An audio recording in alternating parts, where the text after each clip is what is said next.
ആചാര്യനും അദ്ദേഹത്തിൻ്റെ കൂടെയുള്ള മഹത് വ്യക്തികളും അതിനുവേണ്ടിയാണ് ഇവിടെ താമസിച്ച് ഈ ഒരു സപ്താഹം നിങ്ങൾക്ക് പറഞ്ഞു തരുന്നത്.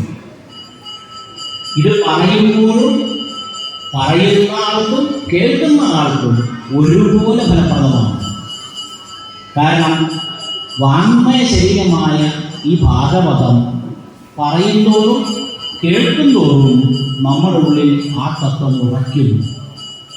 അങ്ങനെ ഈ ഭഗവാൻ കൃഷ്ണനിലെ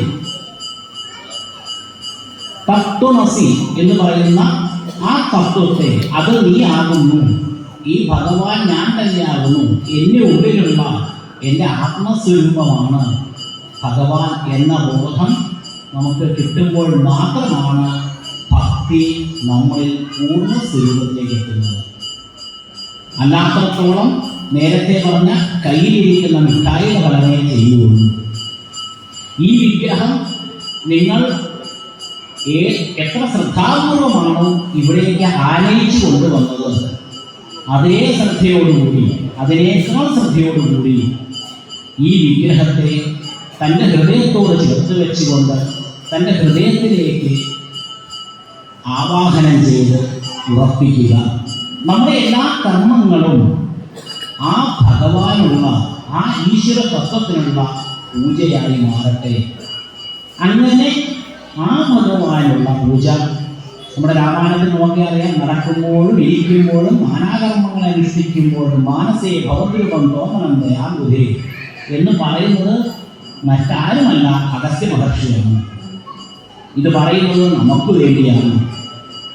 അത്തരത്തിൽ ഈ പറയുന്ന ഭഗവത് വിഗ്രഹം ഇപ്പം നിങ്ങളുടെ കയ്യിലുള്ളത് ഒരു മൃൺ വിഗ്രഹമാണെങ്കിൽ ഇവിടെ നിന്ന് കിട്ടുന്നത് ജ്ഞാനവിഗ്രഹമാണ്. ആ ജ്ഞാനവിഗ്രഹത്തെ നിങ്ങൾ നിങ്ങളുടെ ഉള്ളിലേക്ക് ആവാഹിച്ചുകൊണ്ട് ആ തത്വത്തെ ഉൾക്കൊണ്ടുകൊണ്ട് ആ തത്വത്തിനായിക്കൊണ്ട് മനസ്സാ വാച കർമ്മണ നിങ്ങളുടെ കർമ്മങ്ങൾ നിങ്ങൾ സമർപ്പിക്കപ്പെടുമ്പോൾ നിങ്ങളുടെ പ്രാണൻ അല്ലെങ്കിൽ ജീവൻ ചെന്നു ചേരുന്നത് ആ ഭഗവാന്റെ തൃച്ചേവടികളിലാണ്. അതിനുള്ളൊരു അവസരമാണ് ഈ സപ്താഹ മഹായജ്ഞം എന്ന് പറയുന്നത്. ഇതൊരു യജ്ഞമാണ്. നാം വിഷ്ണു സഹസ്രനാമം വായിക്കുമ്പോൾ നമുക്ക് മനസ്സിലാവും. യജ്ഞി 3 കാര്യങ്ങളാണ് അതിനകത്തുള്ളത്. യജ്ഞം ചെയ്യുന്ന ആള്, യജ്ഞം സ്വീകരിക്കുന്ന ആള്, ഇത് 3ഉം ഒന്നായിത്തീരുന്ന അവസ്ഥ. ഈ ഒരു അവസ്ഥയിലേക്ക് നാം എത്തിച്ചേരും. കയ്യിലുള്ള ഈ മൃൺ വിഗ്രഹം നമ്മുടെ ഉള്ളിലേക്ക് ആവാഹിക്കപ്പെടുമ്പോൾ പിന്നെ നമുക്ക് ഈ പറയുന്ന ദേഹാദി ബ്രഹ്മപര്യന്തമായ എല്ലാ വസ്തുക്കളോടും വിരാഗത നമുക്ക് വരും. നമ്മുടെ കർമ്മങ്ങളെല്ലാം ആ ഭഗവത് വിഗ്രഹത്തിൻ്റെ സമർപ്പണമായി മാറും. കർമ്മങ്ങളിൽ പൂർണ്ണത കൈവരും, നമുക്ക് അഭ്യുന്നതി വരും. അതാണ് ഉദ്ദേശിക്കുന്നത്. അതുകൊണ്ടാണ് അവതാരങ്ങളുടെ ഉദ്ദേശം തന്നെ അതാണ്. അവതരിക്കുക എന്ന് പറഞ്ഞാൽ താഴത്തേക്ക് ഇറങ്ങി വരിക എന്നർത്ഥം. എന്തിനാണ് അവതാരം സംഭവിക്കുന്നത്?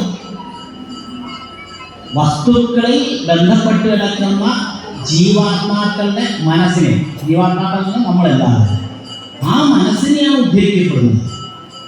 ആ മനസ്സിനെ ഉദ്ധരിക്കണമെങ്കിൽ വസ്തുബന്ധത്തിന് അടിമപ്പെടാത്ത ഒരു വ്യക്തി ചൈതന്യം ആവശ്യമാണ്. ആ വ്യക്തി ചൈതന്യമാണ് അവതാരം എന്ന് പറയുന്നത്. ആ വ്യക്തി ചൈതന്യം നമ്മളിൽ വന്നാൽ നമ്മൾ അവതാരമാണ്. അത്രയോട് വരാത്ത വ്യത്യാസം. രാമൻ, കൃഷ്ണൻ ഇതെല്ലാം അവതാരങ്ങളാകുമ്പോൾ അതിൻ്റെ ഉദ്ദേശം എന്ന് പറയുന്നത് നമ്മളെയെല്ലാം ഭൗതിക വസ്തുക്കളിൽ ബന്ധപ്പെട്ട് കിടക്കുന്ന നമ്മുടെ മനസ്സിനെ ആ അവസ്ഥയിൽ നിന്ന് ഉദ്ധരിക്കുക.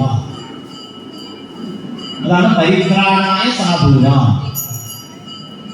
പരിത്രാണായ ദുഷ്ടാന എന്ന് പറയുന്നില്ല, സാധുന. അവിടെ സാധു എന്ന് പറയുന്നത് സദ്ഗുണമുള്ളവര്. അതോടെ പറയുന്നത് വിനാശായ ദുഷ്കൃത. എന്തുകൊണ്ടെന്ന് വെച്ചാൽ ഭൗതികമായ സ്ഥൂല രൂപത്തിലുള്ള വെഷ്ടി ഭാവത്തിൽ അല്ല സമഷ്ടി ഭാവത്തിലും വെഷ്ടിഭാവത്തിലും വ്യക്തിഭാവത്തിലും അവതാരം ചെയ്യുന്നത് ഉത്ഥാന കർമ്മമാണ്. നമ്മളെ ഉയർത്തിയെടുക്കലാണ്. നമ്മൾ വസ്തുബന്ധങ്ങളിൽ കുടുങ്ങി ഞാൻ എൻ്റേത് എന്ന് ചിന്തിച്ചിരിക്കുന്ന എല്ലാ ചിന്തകളും വസ്തുബന്ധങ്ങളാണ്. ഇതിനൊന്നും അതായത് ഒരു കാലത്തിനപ്പുറമില്ല, കാലാതീതമായിട്ടല്ല, കാലത്തിനുള്ളിലാണ്. അതുകൊണ്ട് തന്നെ ഇതൊന്നും നമുക്ക് ആനന്ദം നൽകാൻ പര്യാപ്തമല്ല.